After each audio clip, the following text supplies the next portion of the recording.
The streets of Detroit are home to a life and death struggle. We gangsters, thugs, mobsters, don't give a f about life. I lost a leg to this, man. Detroit's gangs and the guns they wield threaten the lives of kids who spend every day growing up in fear of other kids. There's a young girl over here on the ground. She's been shot in her side. This is where it went in it. This is where it came out. Coming in! Police, coming in! Police! Now, an elite police unit has been tasked with turning the tide in a war that's raged for decades. Once they see this, they tend to think twice. With aggressive tactics and unparalleled street smarts, they infiltrate a world of gangs, guns, and deadly consequences. You can't be perfect trying to control an imperfect world. Hands behind your back, don't mess it up. There's a whole lot of motherfuckers out here. The police, that's what we think of. Don't let no guards down. We going in hot, we going in ready. Get out of here, Bang it, bang it. Let me see the goddamn hands. Let's get out, let's get out, let's get something.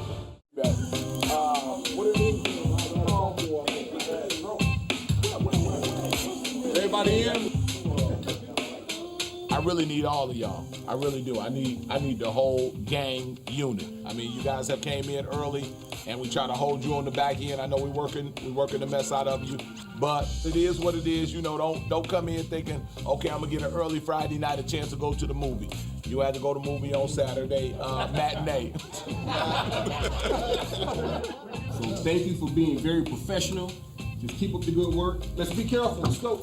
I'm back to where y'all left, please, in one piece. Thank you. Detroit's first line of defense against gang violence is the police department's Gang Enforcement Unit, AKA the Gang Squad. We hunt the hunters. We get them before they're able to do anything. That's the whole concept. What's up, gentlemen? The squad is a 70-officer force that employs deep intelligence gathering and aggressive street enforcement to penetrate the world of gang culture. Our main focus are gangs, guns, and drugs, preferably guns. In the wake of a recent gang shooting at a school bus stop, the squad is hitting the streets in full force, Hands up, fella. making street-to-street searches and traffic stops. And their aggressive tactics aren't always understood by the people they protect. We get harassed 24/7 every day, though. Every day. And we ain't even do nothing. We get our civil rights violated in Detroit. This ain't the place to be, people. Stay in New York, New Jersey, Canada, Australia. Don't come to 313. If you get to the area code, you're doing something bad. They, for some reason, think we don't have nothing better to do than just ride around and mess with people until they're a victim. Every day is different. No day is the same. You'll hear people say we were on routine patrol. It's never routine.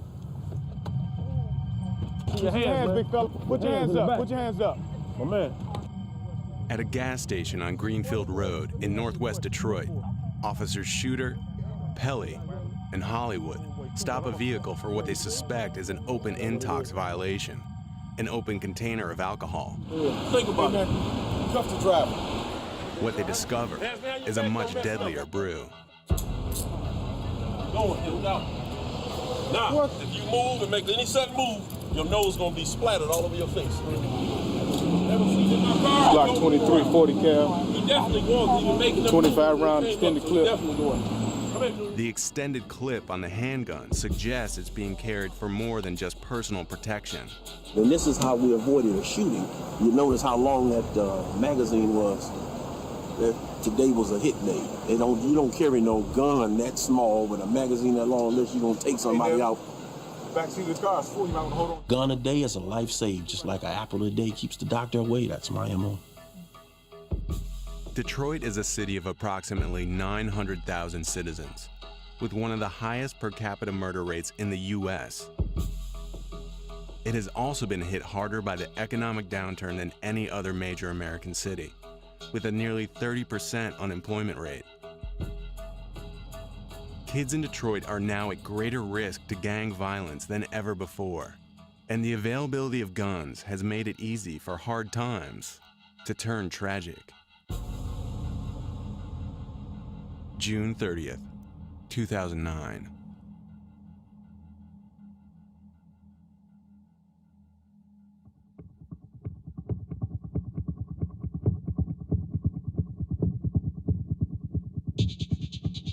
Detroit 911. Yes, I'm right here at the gas station on Warren and Southfield. I got a young girl over here on the ground. She's been shot in her side or her stomach or something. Okay, no, don't move, baby, don't move. I couldn't really feel the bullets go in, but it's just everything feel numb, but at the same time you can feel a lot of pain. It hurts so bad, like pain you cannot control.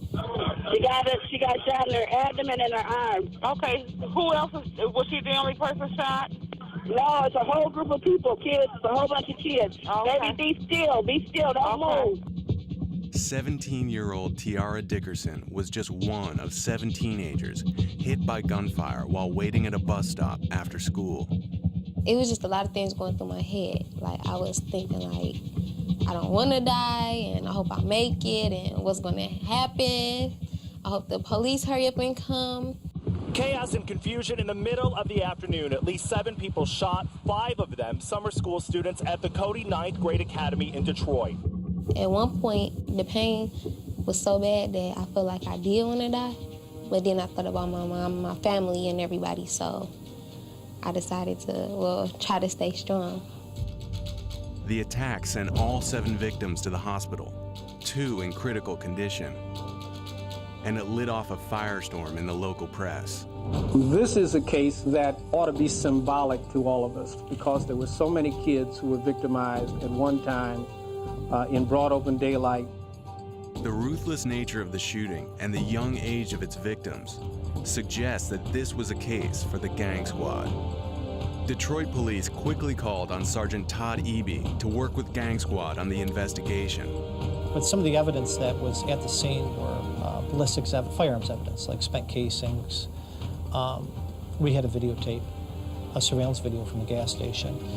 Police now actively searching for that green van, and we're told surveillance cameras on the bank and the gas station at this intersection will help with this investigation. Those tapes are being reviewed right now. In a case with very little forensic evidence to work with, the security cams caught the entire incident in startling clarity. It's about 2:15 in the afternoon. It's sunny. This is the gas station parking lot. Just north of the gas station is Cody Academy, where the kids went to school. From the left, you'll see 2 individuals run towards the bus stop armed with guns firing. We know that they're semi-automatics. We know that one's a 9mm and one's a .40 caliber. When the shooting begins, you can see the crowd scatter. Most run westbound, a few run south towards Warren. And although you can't see everybody involved, you can clearly see 2 specific people that are hit. The whole incident takes 10 seconds, and there's probably about 15 shots that are fired during the course of that brief period of time. From the videotape and eyewitness accounts, Sergeant Eby quickly confirmed the incident was gang-related and that the motive was revenge. One of these people that was shot was a rival gang member, and the other 6 people that were shot were, for lack of a better term, collateral damage. Now, Sergeant Eby is teaming up with the Detroit Gang Squad to identify the shooters and hunt them down. We're headed to the gas station right now, and Officer who is a member of the gang squad, him and I are going to kind of reenact or reconstruct the crime scene. This man is an intelligence officer with the gang squad. Known for his sense of style, he goes by the code name GQ. To protect his identity, GQ's real name will not be revealed. So G, it started over by this daycare. The 2 daycare workers saw them get dropped off. They knew something was suspicious. They came back right here, took off their t-shirts, wrapped them around their face, and then made a beeline towards that bus stop. Do you think that they were targeting just one person? We're pretty confident in saying that 6 of the people were unintended targets. The only thing they were guilty of doing that day was going to school and waiting at a bus stop. You know? What can Gang Squad do? You guys need to do what you normally do in these situations where you increase enforcement among the gang members, and you know, at some point, somebody is going to tell us who did this. I don't believe for a minute that there's all these people out here at that time of day and these gang members don't know what happened or who did it. Clearly, people know. And I think you guys do a good job of, putting pressure where pressure needs to be placed, and I think that's what needs to be done here. As one of Gang Squad's intelligence men, GQ's mission is to work the streets for inside information on the bus stop shooting. That means cultivating sources and keeping his identity as a cop low-key. Sometimes even working undercover. What it is that you going out here and you mingling with the people in society every day, and to gather information to curtail crime. Gathering intel from gang sources is an investigative skill few officers have. GQ's ability to get people on the street to trust him comes from a lifetime of experience. Being raised and born on the west side of the city of Detroit, I know what it feels like to not have enough food. I know what it feels like to have my lights and gas shut off. I know what it feels like to have parents who are on drugs. One thing is just your attire and then the way that you talk, and then you got to know exactly where you are. You're trying to get information from the west side of Detroit. You know that the west siders, they look a certain way, they dress a certain way, because perception means a whole lot. I've got maybe 50 or 60 sources out here, so my reputation kind of speaks for itself. To GQ, sources are everything. But in neighborhoods like West Detroit, talking to the police can get you killed. GQ needs to find people vulnerable enough to spill what they know. We're going into the Southwest District, and we're going to gather some gang intel. They're just guys that have been arrested in the precinct for various crimes, and based on their crimes, we're going to ask some general questions and see exactly what we can come up with. The best source of information on a Detroit gang is often a member of a rival gang. Today, GQ is talking to young men who have just been arrested and who are likely to have gang ties. How you doing, man? You all right? If GQ can get them to open up, it could lead them one step closer to the bus stop shooters. How old are you? 18. 18? They call me GQ on the street. What do they call you? I don't have it. They just call me Just have you called your mom? Okay. What are they claiming that you had? Marijuana. How much? 4 bags. Oh, 4 bags? They brought you in here on some BS like that? Okay. That can be worked out. By appearing sympathetic, GQ uses his personality to earn trust. And trust can lead to truth. How many people are pretty much in the clique? I just hang around like 7 people, basically. Do you think that any of those guys will be willing to take a bullet for you? Big T. Big T? He in jail, no. He's locked up for what? Stealing cars. Stealing cars? Yeah. Who else? My friend Buck. Buck? Yeah. Okay. I'm gonna take you back and have...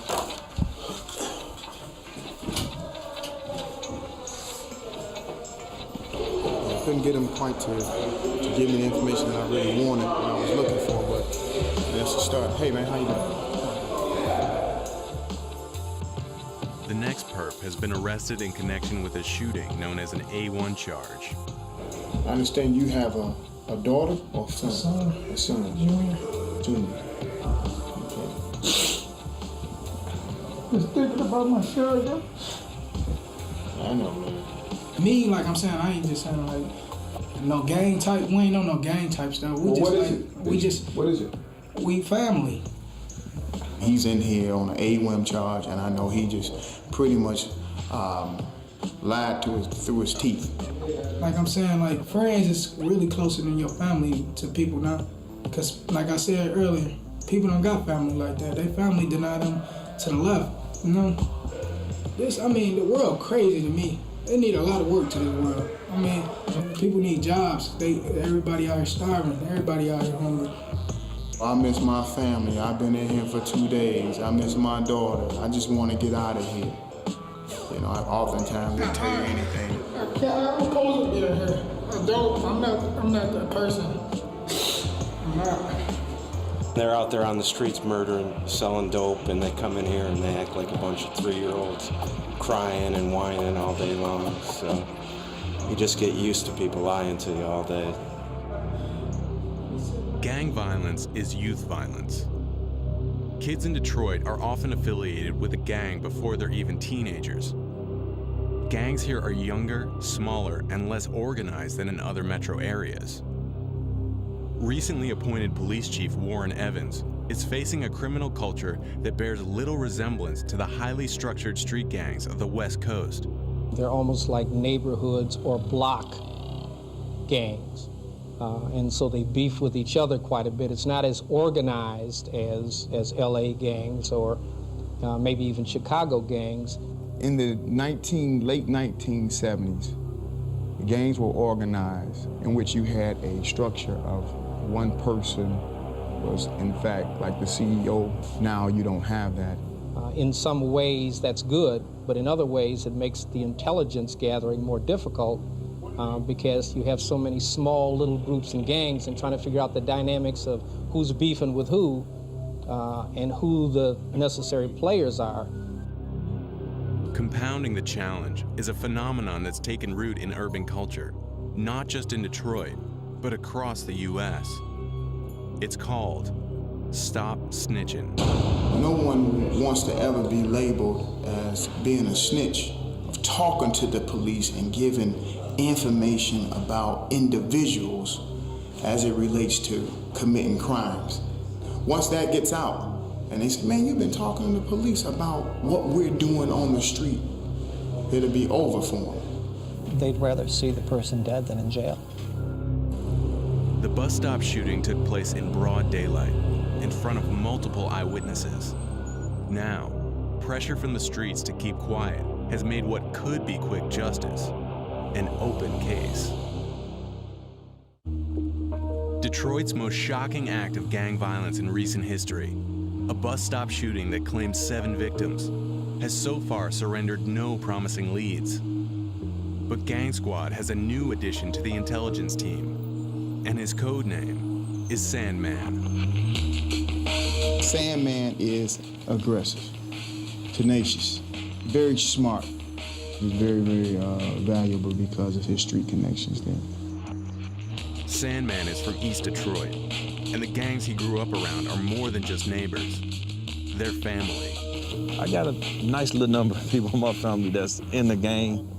They don't bring it around me. You know, they know I don't play it. Several of Sandman's cousins belong to a gang known as the 7 Mile Bloods. They're based in eastern Detroit and control a section of turf known as the Red Zone. It's a little more dangerous dealing with a non-traditional gang because they're trying to make a name for themselves. So they're gonna always be more dangerous because they feel like, okay, if I do this, it's gonna put us on the map. Keeping personal relationships with gang members is a critical part of Sandman's strategy. Those relationships can lead to intel on the bus stop shooting. Hello? Yeah. Okay, don't run. You tell them motherfuckers don't run. I'm gonna call this number back as soon as I pull up on the block. I should be pulling up in maybe like 5 minutes. Okay. Here they go down here in the street. The youngest gang member here is only 13 years old. You pretty much stuck in Southwest, you know what I'm saying? Because they like for real blood in, blood out down there.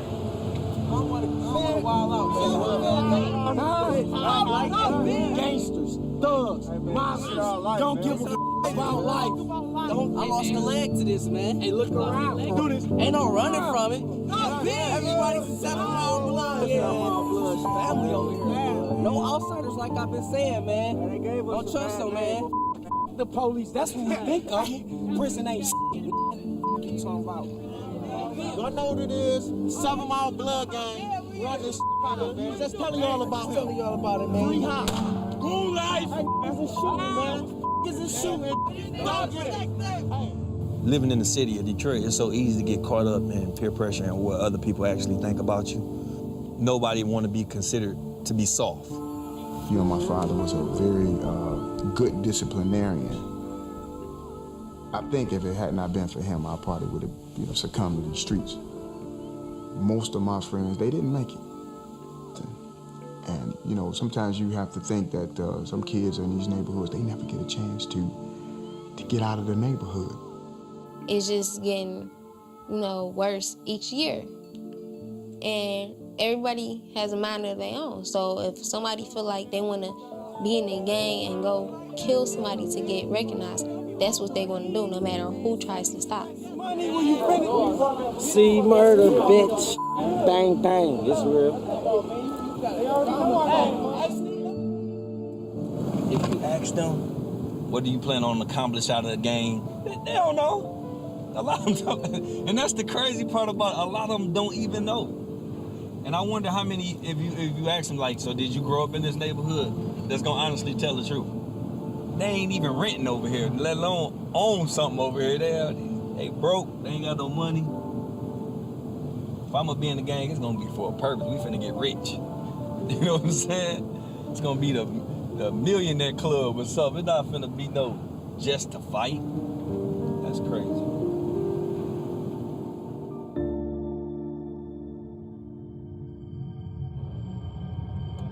In the case of the bus stop shooting, GQ and Sandman's talents are beginning to pay dividends.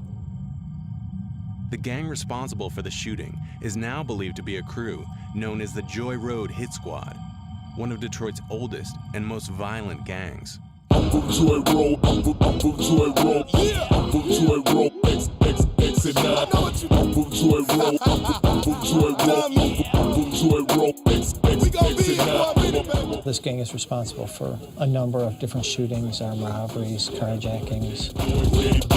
Hello, how you doing? It's me again. I'm back, dog. From the backyard, still pushing that crack hard. I'm from the hood, in case you didn't know, it's X and Nina. Where them boys made big weight. They're involved in the drug trade. So, clearly the gang is a violent group of individuals. The Hit Squad controls territory in northwest Detroit that extends from Joy Road to West Chicago Street and as far west as Southfield Freeway, where the bus stop shooting occurred. Police believe the hit was motivated by revenge against a rival gang member. What's more, eyewitnesses have identified two primary suspects.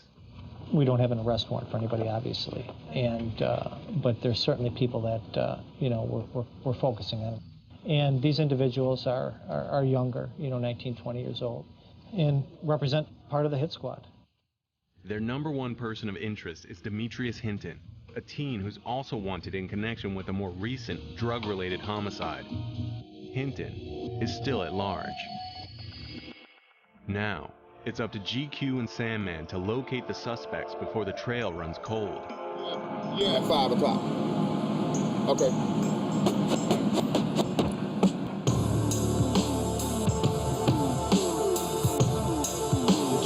Behind an abandoned warehouse, where he can be certain of secrecy, GQ meets with an informant who has ties to the Joy Road Hit Squad. GQ's line of questioning is simple. Where is Demetrius Hinton? The motherfucker is public enemy number one in Detroit as far as we're concerned. The shooters are. And we're not gonna let up until we turn over every rock to find the guy. Where do you think that he would go? Where would a 15, 16-year-old go? Somewhere with some family. It had to be somewhere with some family. Wyoming. The source delivers and gives GQ the latest intel on the Hit Squad and the whereabouts of their prime suspect. From meetups like this one, Gang Squad is able to come up with a location on Demetrius Hinton.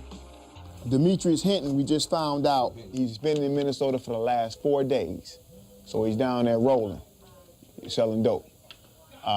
Source don't know exactly where in Minnesota, but apparently that the kid used to roll for the source. So, any other units know about this source? No, I just got it today in the last 30 minutes. He is aware that we're looking for him.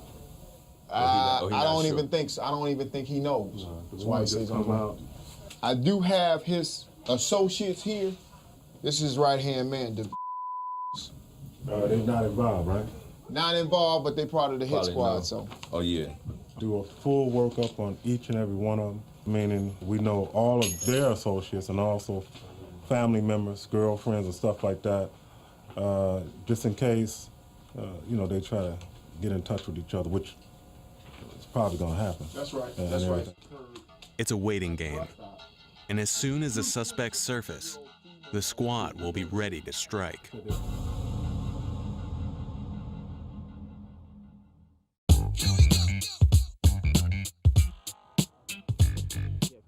0700 hours. Before rolling out for patrol, Gang Squad street teams enjoy a time-honored tradition. Hey, those donuts good, though, I'm telling you. Don't mind if I do. Watch this.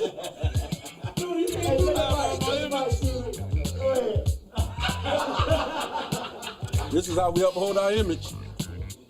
I'm gonna uphold it today. This is number one. Today, Officers Shooter and Pelly are on school patrol, part of Detroit's effort to combat gang crime at the source. In Detroit, gang affiliation starts young, as early as 9 years old. And the schools themselves are a gathering place for multiple and sometimes warring gangs. Maintaining high visibility in the schools is now a police priority. We're basically the parents. I have to get them in line, let them know I'm in charge, something a parent should do, and at the same time, arrest them if necessary, and if I can, send them home, and once they go home, we don't know what they face. After school, kids often make their way home through rival gang territory. A high-risk time for shootings. This is when Gang Squad does most of its patrolling. How you doing, big fella? Come here for a minute. Sort of doing two things at once.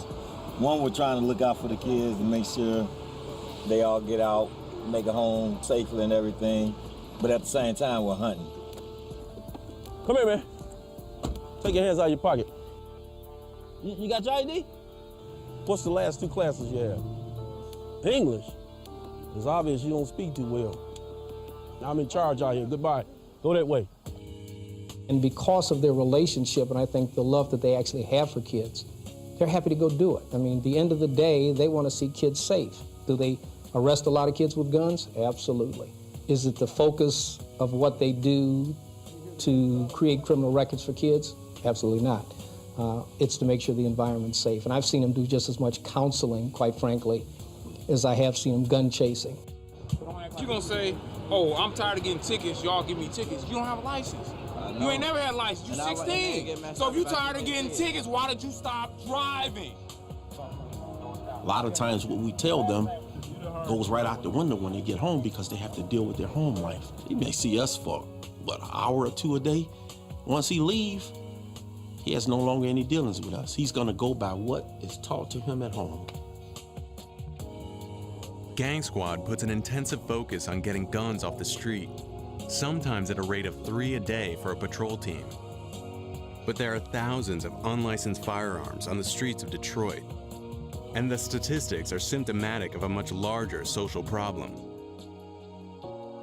Kids in Detroit are often first introduced to gun culture at the toy store. That's a toy. Normally they carry those in the service stations around the city of Detroit. All right, we're gonna show you the real weapon next to the fake weapon. And as you can see, almost identical. Younger kids, 8, 9, and 10, they'll get these toys and stuff like that innocently, okay? Not thinking that anything is wrong and stuff like that. Inadvertently, sometimes they'll carry them to school in their backpacks and stuff like that. It's a problem not only for schools, but for law enforcement. I cannot tell whether or not a weapon like this is actually real or not. And in a split second or two that you're gonna have to determine that fact, somebody can easily get killed.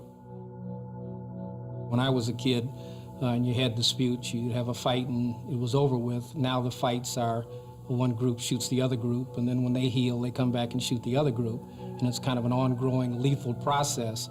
And people don't fist fight, they shoot. If you get in an altercation and you beat me today, I'll come back with a gun. This time I won't lose. And that's the mentality of their thinking. As violent as the gangs of Detroit are, their activities are hardly limited to turf wars. The sale of street drugs is a gang's primary source of capital. And for Gang Squad, following the drugs is often the best way to infiltrate. From his sources on the street, GQ has learned that the Joy Road Hit Squad, the gang believed to be responsible for the bus stop shooting, has partnered with another gang to sell narcotics. And that's not uncommon for gang members to sell controlled substances out of one house. GQ's anonymous source has also provided intel on the precise location of the dope house. I'm gonna take him to a nice little gay spot where, you know, they gamble, sell drugs out of guns. It's a lot of gang activity. To investigate further, GQ and Sandman are teaming up for an undercover stakeout.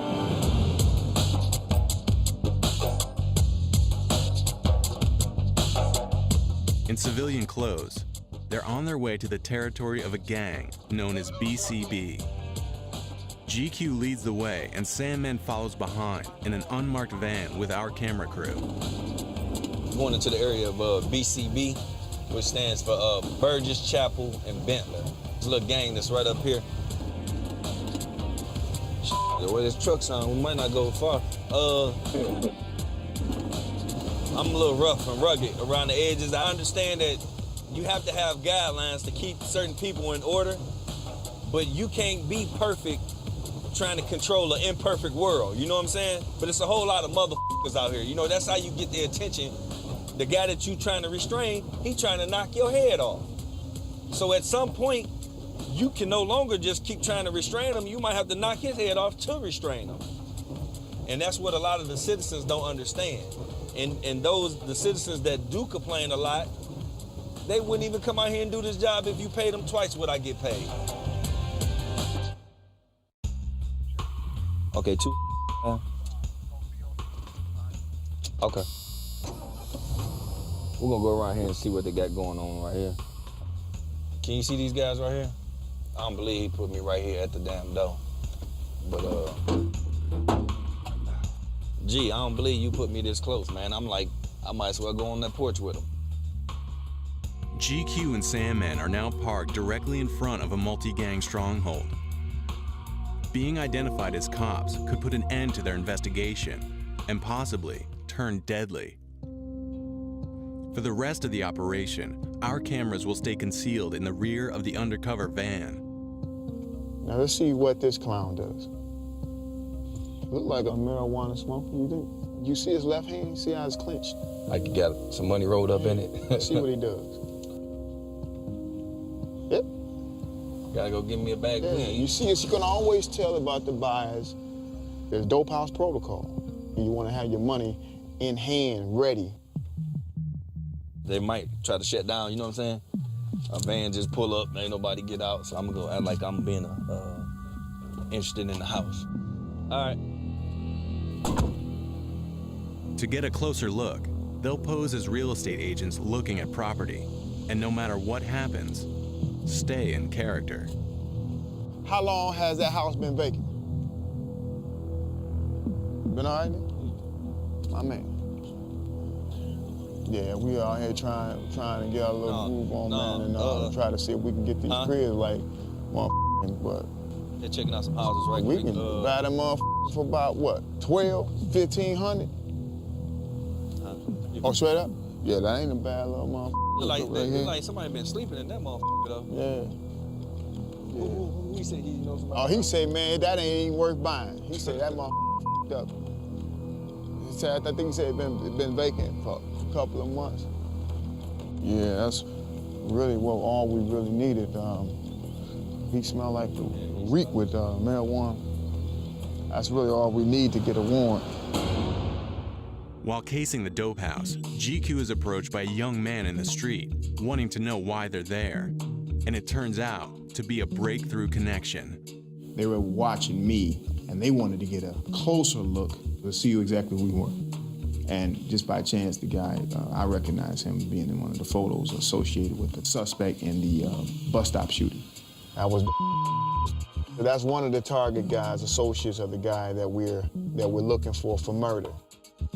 GQ and Sandman could take the suspect in for questioning, but that would blow their cover and alert the gang that they're being watched. Instead, they'll use what they've learned to get a warrant and penetrate further. The 3 individuals that we encountered, they all reeked of marijuana. That, plus IDing a person linked to the bus stop shooting, is probable cause. As you can see, they're young guys, late teens to early to mid-20s, just as described by the source. So that should be enough. With no idea that we're the police. Shaking hands with the devil.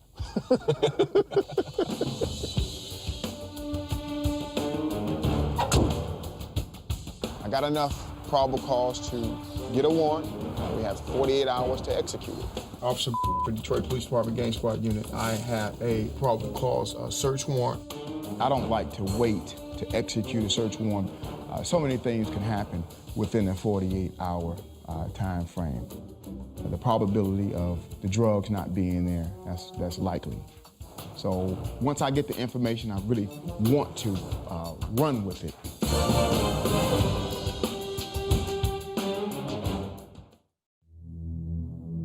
At Detroit Gang Squad headquarters, GQ phones the DA's office to get permission to process a warrant. After getting the all clear, he types up a summary of his probable cause and takes the paperwork directly to a magistrate for signing. Hey, how you doing, Steve? Morning. Hey, listen, we got a source that has some real good information about a certain address. We did some surveillance yesterday, met the target seller. Also, there could be an individual that's wanted for murder and 8 counts of attempt murder related to that bus stop incident earlier this year. I need to see it in writing. If it's not in writing, it doesn't exist. I got it approved to the assistant prosecutor this morning over the phone. Swear affirm the contents of the affidavit in support of the warrant? I do.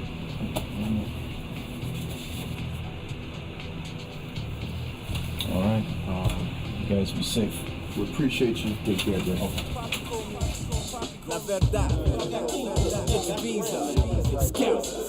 Warrant in hand, Gang Squad mobilizes for an immediate raid on the BCB drug house. Ain't a boy out here that can test my game. How would I look letting another man affect my lane? They need to move quickly in order to capitalize on the intel gathered by GQ and Sandman. And they're up against an unknown number of armed gang members. Raid time. Showdown. We need a canine unit, though, at some point. What you think? Them puppies don't find nothing. This is our shotgun man, Bam. How you doing? He sent them all to the back, send them to me, I shake them down and send them behind me. Suppress anything that comes my way. Once they see this, they tend to think twice. And this here is our raid commander, the sergeant, codename Sir. Remember we used to say we wouldn't do this again? You can believe that. Every time they bring it back in. Briefing, come on in. I got a lot of scriptures for you.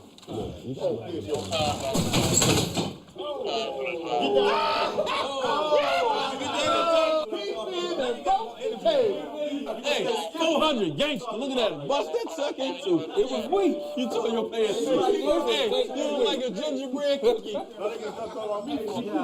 The table was broke, man. What am I supposed to do? We got the vans? It was weak. Let's get on with this. Everybody up? Okay, gonna do the search warrant. That's gonna be a 1-story, green wood frame, single family dwelling. It's gonna be a black male, 19 to 23 years of age, wearing a black jogging suit. Possible name of the. So who I got on shotgun? All right, Ruff, you shotgun. Who's back up? Shooter. Rep, where you gonna be? Prisoner. All right. This is a house that's being operated by BCB gang members, Bentley, Chapel, and Burgess. You know, they terrorize that neighborhood. They do a lot of robberies. Going to be guns inside those cars. Going to be guns on those persons. If we encounter fire coming out, we're gonna take cover. I'll declare the barricaded government. No one fire into the house if you hear shots inside. Clearly defined target. Clearly defined target. You can't see, don't shoot. Don't let your down. Don't let no guards down. We going in hot. We going in ready. All right. Everything to me is ready to rock. Okay. I got one rule. Y'all come back to this briefing the way y'all left it. All right. Hold on, we gotta say our prayer. Father, we thank you for this day. We thank you for the spirit that you have with us, oh Father. Just carry us, oh Father. Stay with each and every one of us, oh Father. Deliver us safely to this location. Deliver us safely back. As your Son, Jesus Christ, has laid the footsteps, we thank you for the Holy Spirit that travels with us at this safety time. In Jesus' name, let everyone say amen. Let's get out, let's get out, let's get something. Let's do it. Bang it, bang it, get back, get back. Look, I got 2 herniated discs. I can't. Man, get your ass on the damn car, quit playing. Herniated disc my ass. Yeah, we got the cars, here. I want everybody in the cars.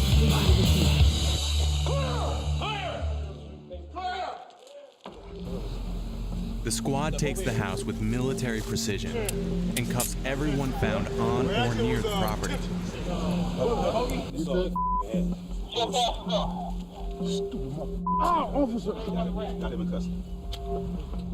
But until the entire house is secure and all guns are found, no one can rest easy.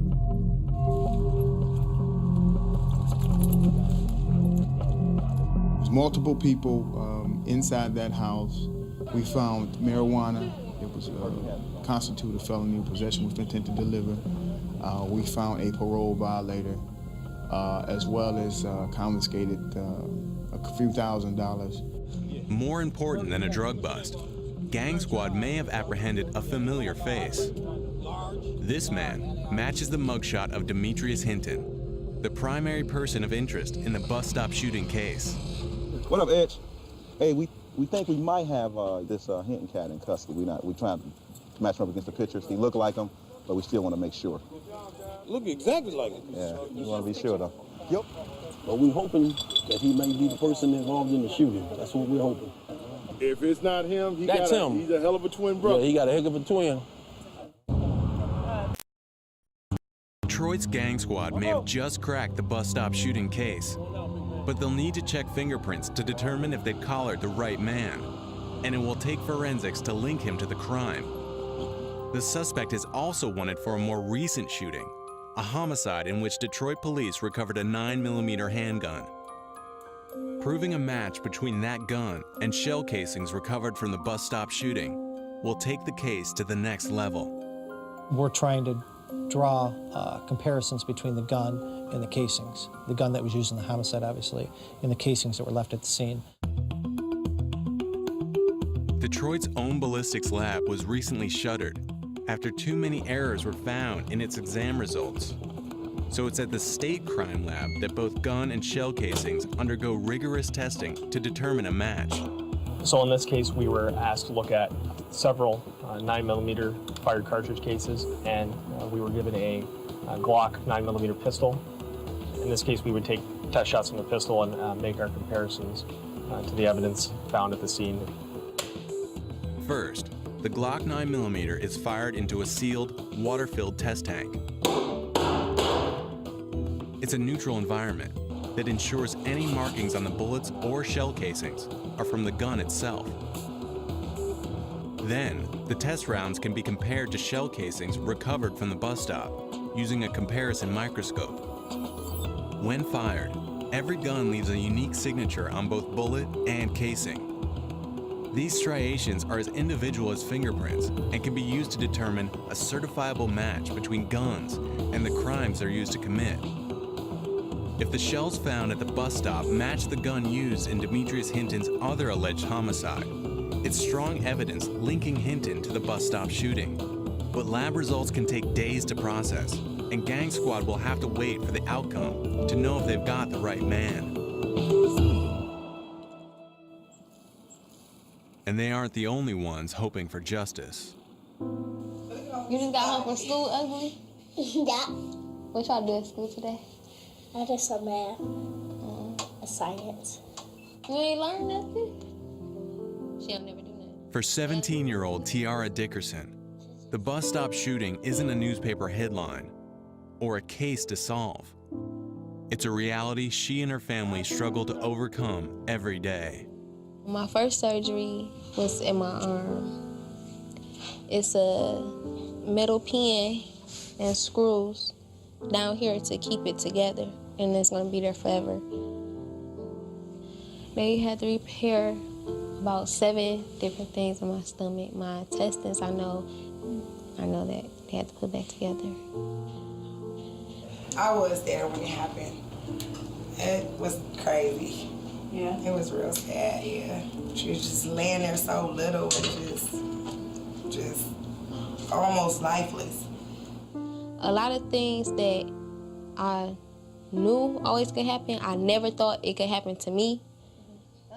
It helped me realize that it can happen to anybody, no matter who you are, how old you are, or where you are. It can happen to anybody at any time.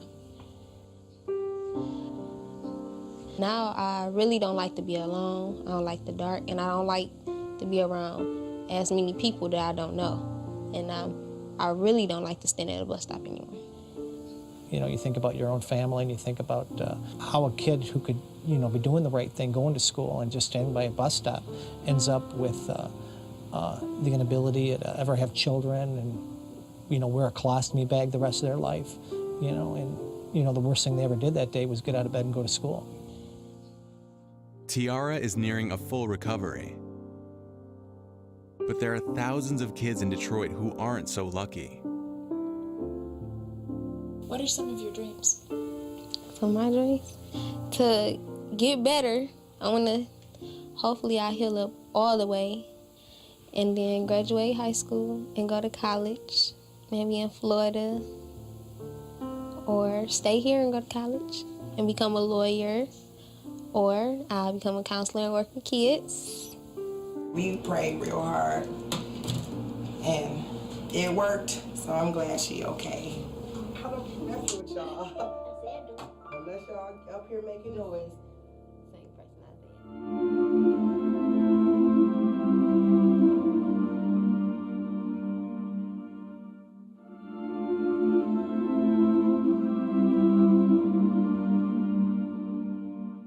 There are over 1,000 shootings in Detroit every year. But the sheer volume of police work doesn't prevent Gang Squad from taking their work personally, or mask the disappointment that can come with bad news. Lab results are in, and the Glock 9mm does not match the shell casings found at the bus stop. And that's not all. The fingerprints of the man in custody don't match those of Demetrius Hinton, the prime suspect. Fingerprints never lie. But hey, you know, we had to dust ourselves off and get right back out, right back on it. And we're doing it very tenaciously, aggressively, trying to find it. And we will find it. It doesn't make it more difficult, it gives you more motivation. You know, sometimes, you know, when the caseload gets so extreme, this gives you that extra push, that extra hour. When you were gonna go home at, you know, 7 o'clock, you decided to go home at 8 o'clock. You know, it gives you more fuel to get these people off the street and to hold them accountable for what they did. We're definitely working on this night and day. My phone never stops ringing. And I treat each incident as if it was somebody in my family, you know, and I think that's what drives me. And for Detroit, a city that struggles to emerge from years of slow economic collapse, and whose young men increasingly look to violence for validation, the future remains a battleground. I can't even say I made a dent. You can't control guns. You can't control what comes into the city, how people get weapons. You can only control a little bit at a time, what you can do with the time you're out there. I think my future is very, very promising, you know. As long as God keeps me healthy. This is a job that I think I've been destined to do. 23 years on the department and I'm still not burned out. I'm just beginning. Loving every second of the day. Making that difference with this, not these. Gang Squad for life. Yeah, I like that.